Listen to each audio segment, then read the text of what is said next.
ஈரோடு கிழக்கு சட்டமன்ற தொகுதி இடைத்தேர்தலில் திமுக போட்டி. தமிழக காங்கிரஸ் கமிட்டி தலைவர் செல்வ பெருந்தகை அறிவிப்பு.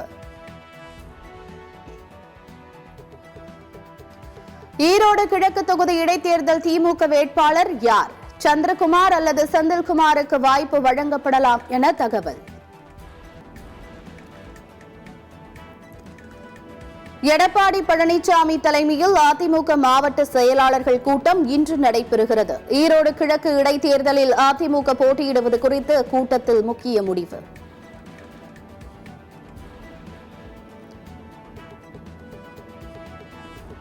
மாநில கட்சியாக அங்கீகரிக்கப்பட்ட விடுதலை சிறுத்தைகள் கட்சிக்கு தேர்தல் சின்னமாக பானை ஒதுக்கீடு. இந்திய தலைமை தேர்தல் ஆணையம் அதிகாரப்பூர்வ அறிவிப்பு.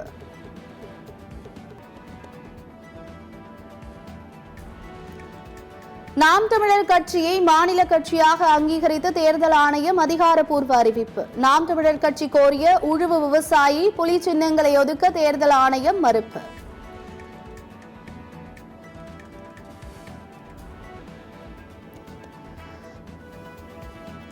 சட்டப்பேரவையில் ஆளுநர் உரைக்கு நன்றி தெரிவிக்கும் தீர்மானத்தின் மீதான விவாதத்திற்கு முதலமைச்சர் இன்று பதிலுரை. அரசின் சட்ட முன்வடிவுகள் நிறைவேற்றப்பட்டு சட்டப்பேரவை கூட்டத்தொடர் இன்றுடன் நிறைவு.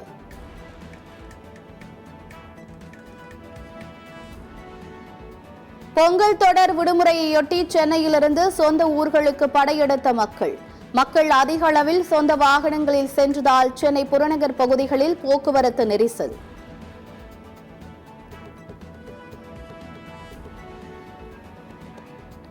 சென்னையிலிருந்து தென் மாவட்டங்களுக்கு செல்லும் ரயில்களில் அலைமோதிய கூட்டம். தாம்பரம் ரயில் நிலையத்தில் முன்பதிவில்லா ரயில் பெட்டிகளில் ஏற முண்டியடித்த பயணிகள்.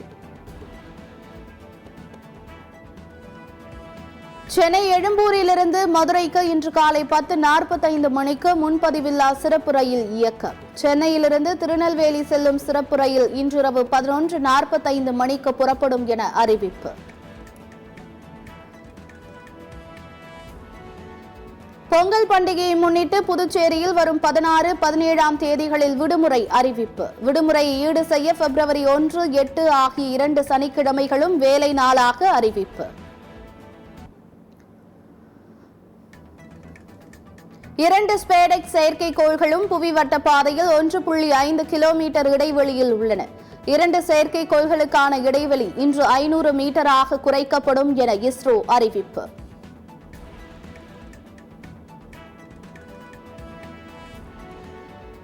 வளர்ச்சியடைந்த இந்தியாவுக்காக 2047க்குள் அனைத்து பிரச்சினைகளுக்கும் தீர்வு காண விரும்புகிறேன்.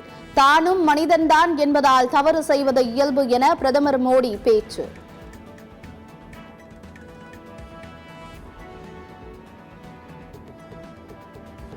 சாவர்கர் குறித்து அவதூறாக பேசிய வழக்கில் ராகுல் காந்திக்கு புனே சிறப்பு நீதிமன்றம் ஜாமீன்.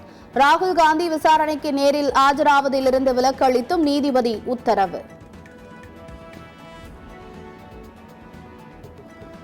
மதுரையில் டங்ஸ்டன் சுரங்கம் திட்டம் வராது என தமிழக பாஜக தலைவர் அண்ணாமலை உறுதி. டங்ஸ்டன் திட்டத்திற்கு எதிராக போராட்டத்தில் ஈடுபட்டவர்கள் மீதான வழக்குகளை வாபஸ் பெற வலியுறுத்தல்.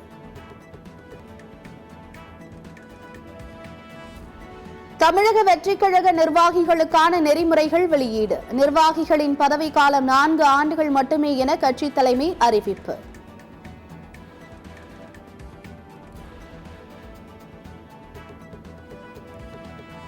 தமிழகத்தின் பல்வேறு பகுதிகளில் சமத்துவ பொங்கல் கொண்டாட்டம். பள்ளி கல்லூரிகளில் நடைபெற்ற பொங்கல் விழாவில் மாணவர்கள் உற்சாகம்.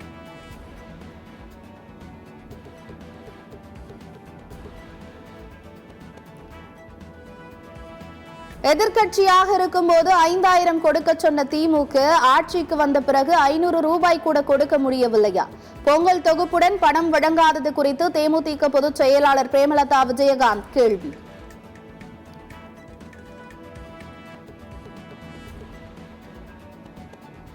தமிழக அரசு முற்றிலும் தோல்வி அடைந்துள்ளது கண்கூடாக தெரிகிறது. முதலமைச்சர் மற்றும் அமைச்சர்களின் பேச்சு கேலிக்கூத்தாக உள்ளதாக தமிழிசை விமர்சனம்.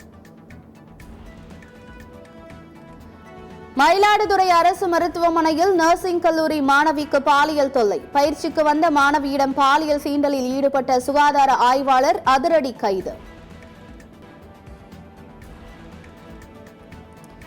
மத்திய அரசு வரி பகிர்வாக 28 மாநிலங்களுக்கு 1.73 லட்சம் கோடியை விடுவித்தது.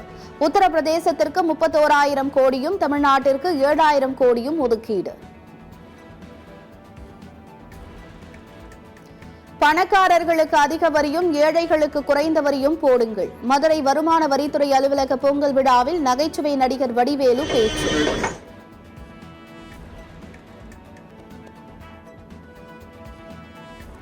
அரசு நேரடி நெல் கொள்முதல் நிலையங்களில் விவசாயிகளிடம் கையூட்டு வாங்கினால் கடும் நடவடிக்கை.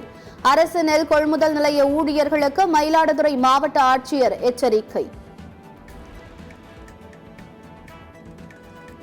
தொழில்நுட்ப கோளாறு காரணமாக சென்னையில் மின்சார ரயில் சேவை பாதிப்பு. சென்னை கடற்கரை தாம்பரம் மார்க்கத்தில் ரயில் சேவை பாதிக்கப்பட்டதால் பயணிகள் அவதி.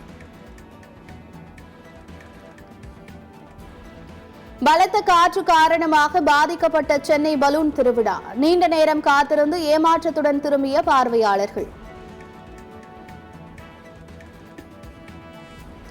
மகாராஷ்டிராவில் தொடர் கொள்ளையில் ஈடுபட்ட சகோதரர்கள் கைது. கொள்ளையர்களிடமிருந்து கட்டுக்கட்டாக 1 கோடி ரூபாய்க்கு மேல் பணம் பறிமுதல். உக்ரைன் போர் குறித்து டிரம்புடன் பேச ரஷ்ய அதிபர் புட்டின் தயாராக உள்ளார். ரஷ்ய அதிபர் மாளிகையான கிரெம்ளின் மீண்டும் அறிவிப்பு.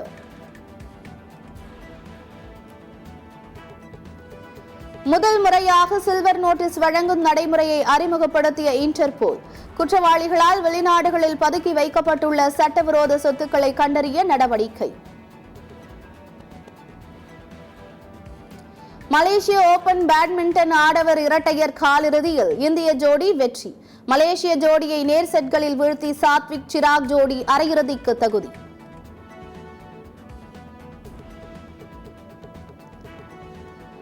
அயர்லாந்துக்கு எதிரான முதல் ஒருநாள் போட்டியில் இந்திய மகளிர் அணி அபார வெற்றி. 3 போட்டிகள் கொண்ட ஒருநாள் தொடரில் இந்திய மகளிர் அணி 1-0 என முன்னிலை.